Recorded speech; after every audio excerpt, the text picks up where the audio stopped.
Chegou o momento de saúde aqui no programa Encontro com a Vida, segunda-feira, começando semana com novos convidados e nova temática.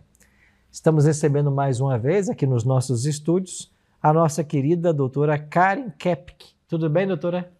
Tudo bem, pastor. Muito obrigada, viu, pelo convite. Doutora Karen esteve conosco algumas semanas atrás, falando um pouquinho sobre a relação pai-filhos, a afetividade, né? A afirmação, construção de identidade, como disciplinar os filhos, né? Tirando aquilo que às vezes eles têm apego, etc. E se você perdeu algum desse programa e quiser revê-lo, basta voltar no nosso canal aqui no YouTube e procurar então aí esses episódios com a doutora Karen Kepke. Essa semana ela vai estar conosco até sexta-feira e olha, tema atualíssimo.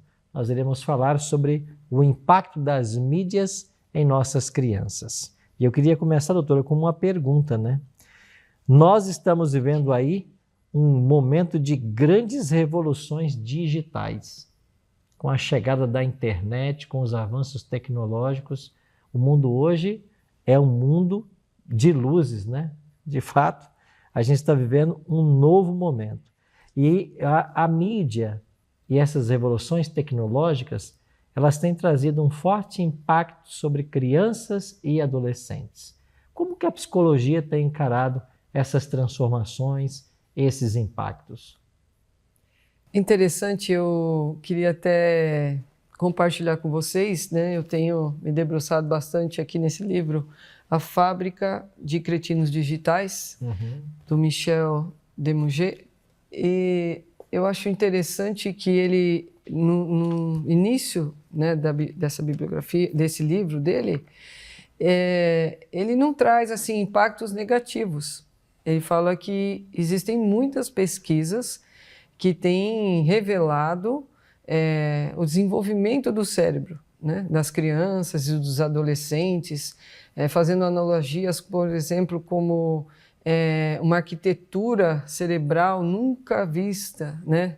Então, uma rapidez de pensamento. Eles têm conhecimento como uma criança de 8 anos tem conhecimento como de um imperador, né? Nos séculos anteriores.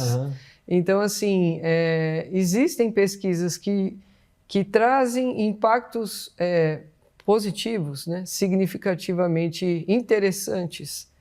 E, ao mesmo tempo, na medida que ele vai escrevendo, então ele vai falando da dificuldade da gente mensurar as questões de impactos negativos para as crianças e adolescentes.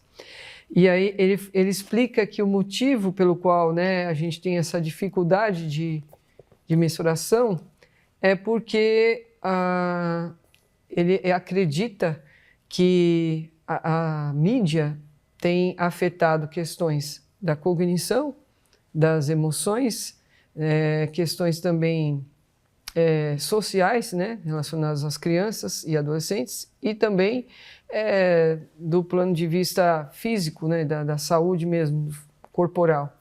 Então, juntar tudo isso, fechar tudo isso, né, fechar esse quebra-cabeça numa pesquisa só é muito complicado.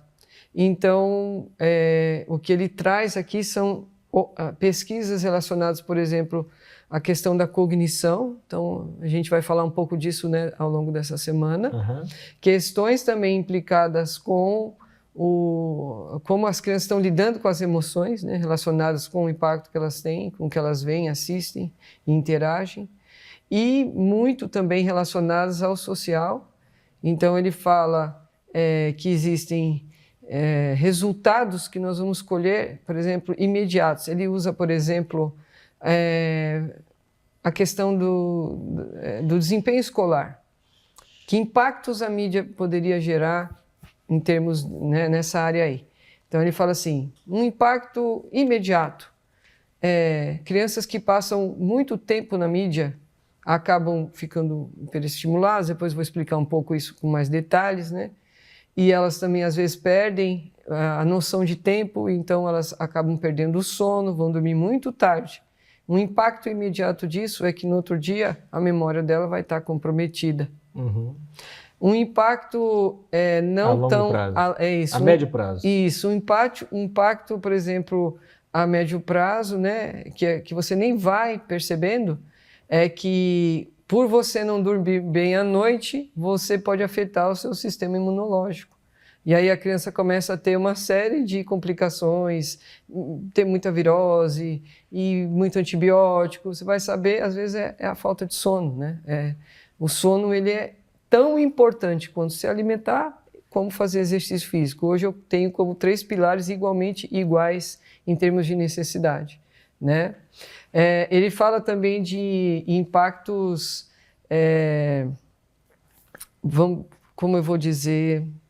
Deixa eu pensar numa palavra aqui. Ele fala de impactos sorrateiros, por exemplo, a obesidade. Tem um hormônio que a gente libera à noite, né, a leptina, que ele dá, durante o dia, o estado de saciedade, quando você vai se alimentar.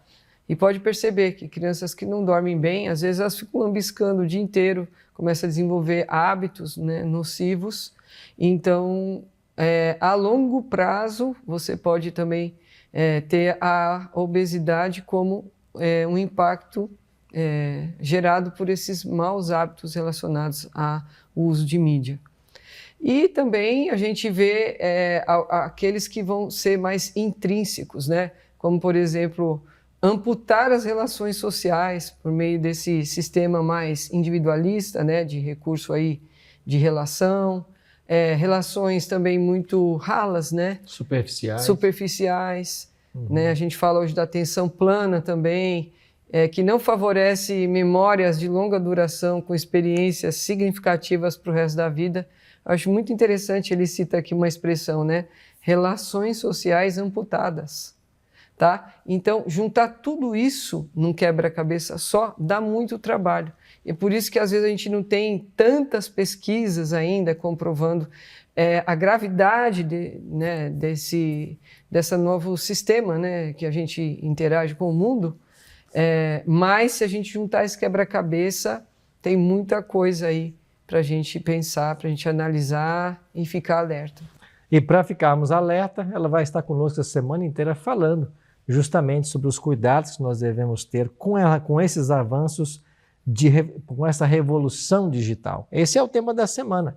E você vai acompanhar, então, ao longo dessa semana. Obrigado, doutora, já por sua explicação por hoje